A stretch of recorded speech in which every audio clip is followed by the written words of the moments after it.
aja ngebahas tips-tips yang bisa dilakukan untuk bisa dapat 2 digit sponsorship untuk event kampus kamu.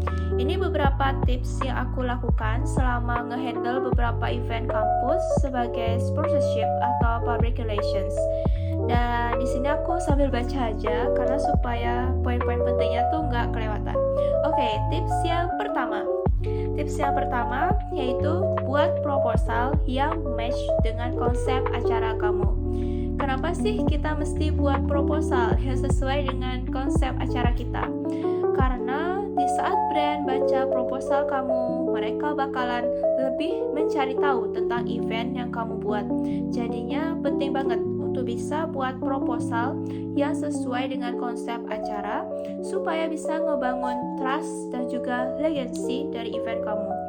Yang dimaksud dengan match sesuai konsep acara kamu bisa dari tone color, abis itu deskripsi event, abis itu nama proposal yang sesuai dengan nama konsep acara, abis itu penggolongan paket-paket sponsorship yang sesuai dengan konsep acara. Jadinya itu bisa lebih ngebangun trust atau ngebangun legacy dari event kalian di mata pihak luar atau di mata pihak sponsorship. Habis itu yang kedua.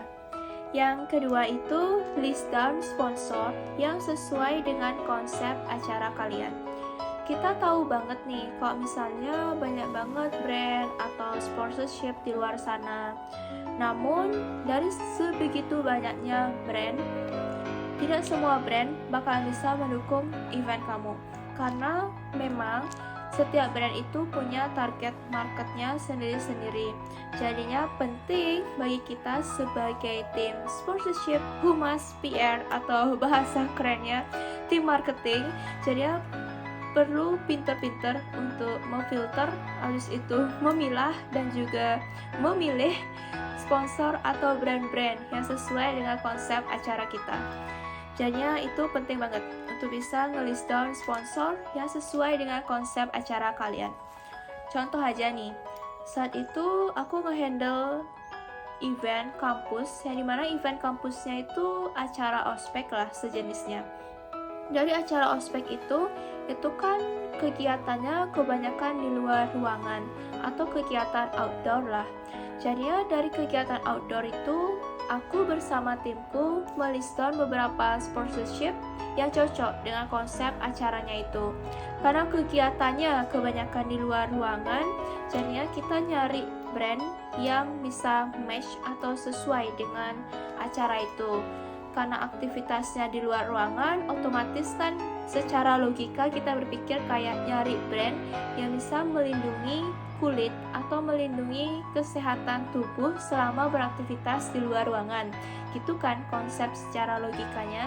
Jadi kita carilah atau kita tulis beberapa nama-nama sponsor yang ada brandnya yang berfungsi untuk melindungi aktivitas kulit selama beraktivitas di luar ruangan.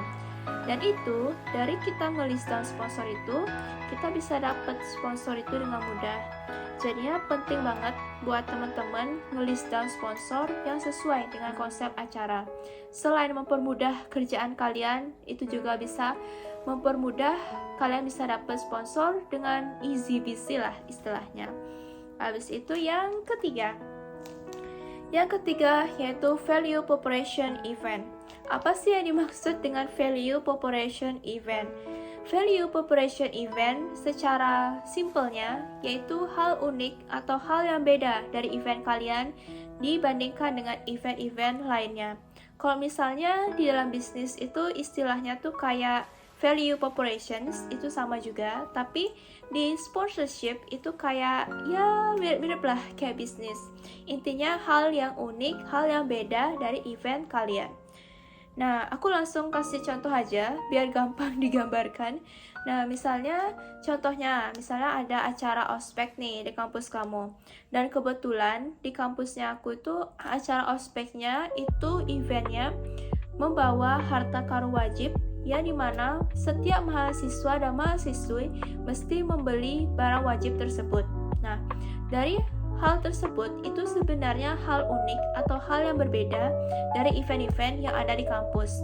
Dari hal unik tersebut, kalian bisa tawarkan kepada sponsor, kayak misalnya nih, Pak, Bu, di kampus kita nih ada event yang dimana setiap mahasiswa dan juga mahasiswi wajib membeli harta karun. Nah, dari membeli harta karun ini kita bisa masukkan nih produk Bapak dan Ibu ke dalam harta karun tersebut. Dan setelah kita memasukkan produk Bapak dan Ibu dalam harta karun tersebut, kita akan melakukan dokumentasi kalau pembelian tersebut memang benar-benar nyata di lapangan. Dari pembelian yang nyata secara lapangan itu, kami bisakah meminta kepada Bapak dan Ibu untuk menukarkannya dalam bentuk fresh money? Nah, seperti itulah contohnya ya guys. Jadinya pikirkan hal yang unik dan juga hal yang beda dari event kalian. Nah, dari contoh itu sebenarnya udah aku laksanain di event yang baru-baru aja selesai, yaitu event PSDP di acara kampus aku, yang dimana aku bersama tim aku itu menargetkan salah satu brand minuman vitamin, yang dimana aku tuh bilang sama mereka kalau misalnya produk mereka tuh bakalan dimasukkan ke dalam harta karun. Jadinya pembelian tentang produk perusahaan Bapak dan Ibu itu bisa naik secara drastis. Dan kami yang mendukung penjualan Bapak dan Ibu, maka kita perlu melakukan yang namanya barter melalui fresh money. Nah, dan itu berhasil banget guys. Jadinya saat itu berhasil, yang dimana brand itu mau kerjasama dan juga mau melakukan pertukaran dalam bentuk fresh money, dan acaranya pun berjalan lancar. Abis itu ada espresso brand dan kita sebagai panitia juga dapat uang dari kegiatan itu. Jadi penting banget untuk bisa tahu value atau nilai dari event kalian, supaya kalian bisa jual event kalian itu ke pihak luar dan ada nilai tambah dibandingkan dengan event-event lainnya. Dan ini sih beberapa tips simple yang aku lakukan di saat menghandle event, terutama di bagian sponsorship, humas, dan juga public relation. Ini sih tips-tips simple yang bisa dilakukan. Sebenarnya di sponsorship, humas, public relations itu prosesnya panjang banget ya guys. Tapi ini tips yang aku rasa bisa kalian lakukan kalau misalnya kalian waktunya dalam mepet. Dan kalau misalnya kalian suka dengan tips ini, jangan lupa like, comment, dan juga subscribe Karissa Diary. Dan langsung aja download skrip rahasia 2 digit sponsorship untuk event kampus kalian. Dan di akhir video, aku bakal ngelampirin bukti nyata kalau misalnya aku dapetin 2 digit itu untuk sponsorship event kampus aku sendiri. Dan thank you for watching this video. Aku berharap semoga video ini bisa membantu tim-tim panitia dalam penggalian dana maupun tim-tim panitia lainnya yang sedang berusaha untuk membuat event kalian berkesan, berdampak, dan juga istimewa. Thank you for watching this video and bye-bye.